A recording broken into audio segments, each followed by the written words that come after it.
All right, up next is the moral dimensions of Open Group.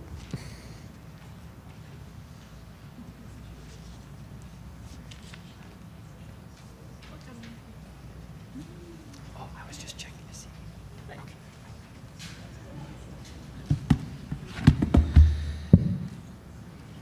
show them how it's done. Can you be my clicker, Mike?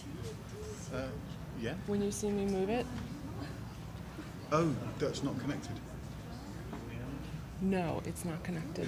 Okay, that's fine. Is that okay? Is our group has shrunk? What? Survivors. Forget the scale. We're all like, be moral. So because of illness.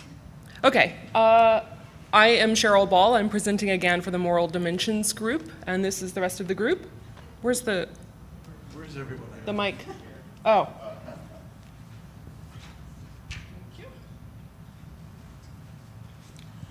Mike Taylor, agent provocateur. T. Godotti, the devil's advocate. Susanne Feldsman, Academy of Science of South Africa, Scholarly Publishing. John Walensky, Too Far Bossy. Karina Solavere, Latin American School of Social Sciences. Thank you. We've had some illnesses and some otherwise scheduled conference calls this morning for the rest of our team. Okay. Oh, it would help if I actually...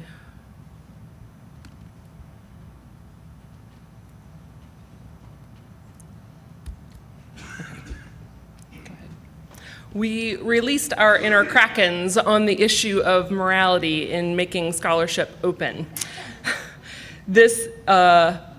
The Kraken represents for us sort of a dual notion, both in going after something that we felt very strongly about, but also in the clash of the titans on this panel dissenting about some of these issues.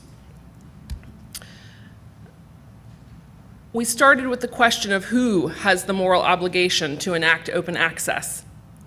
The determination? Everyone. Not just from the top down, but from the bottom up, from faculty and from users and from disciplines, as much as it is from publishers and institutions and society. Now I'm going to hold off on the movie posters for the rest of the presentation so that we can focus on the issues that we have at hand. Ultimately, we want to improve the human condition.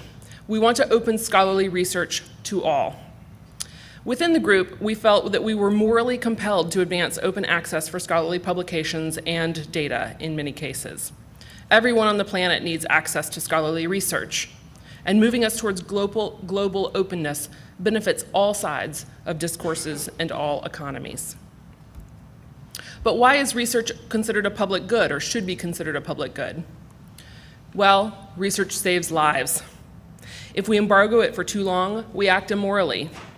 And this is not just true of sciences, but of social sciences and the humanities. As a humanist and a rhetorician myself, I only half facetiously use #AllResearchMatters here. Yes, cancer research saves lives, literally, but so does research on critical race theory and race rhetorics.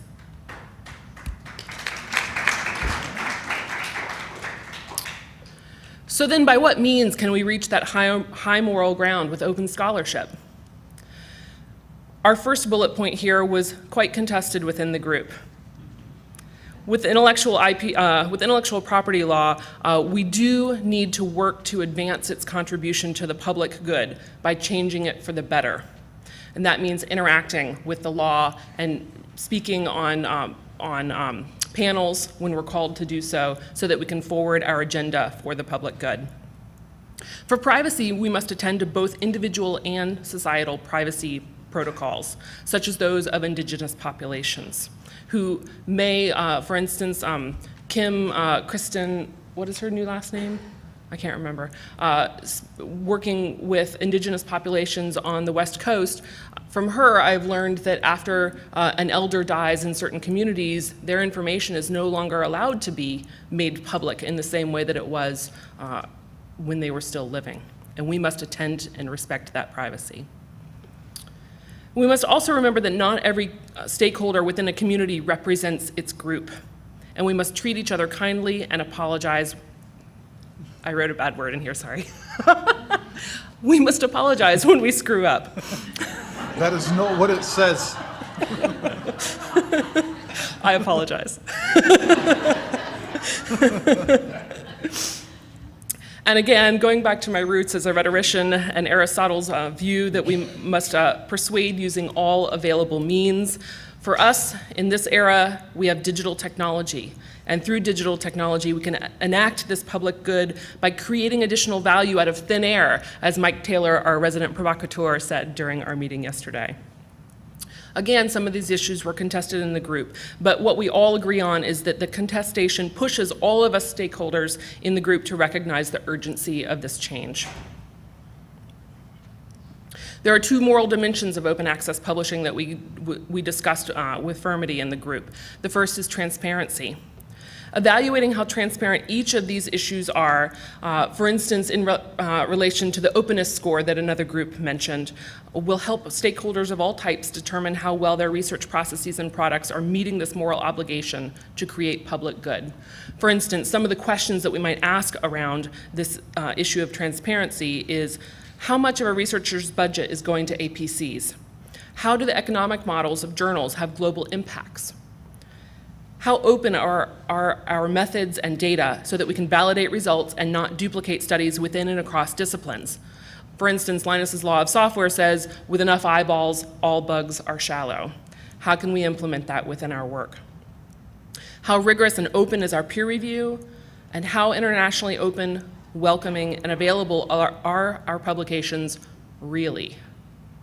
Our draft report, of course, in this moment of transparency is still online for commenting at the URL on the slide. Research stakeholders also have a moral and ethical obligation to budget appropriately to make data and publications fair.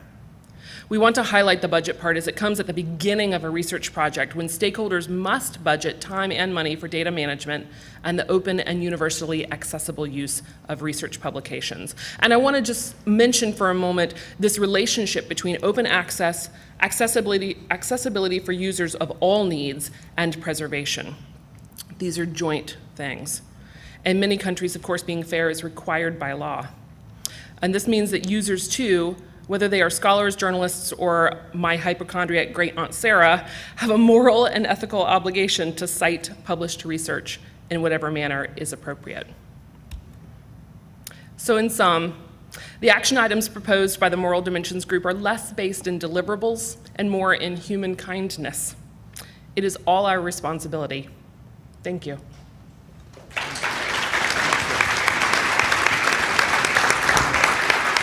All right. 6 minutes as well. Good job. Oh, good.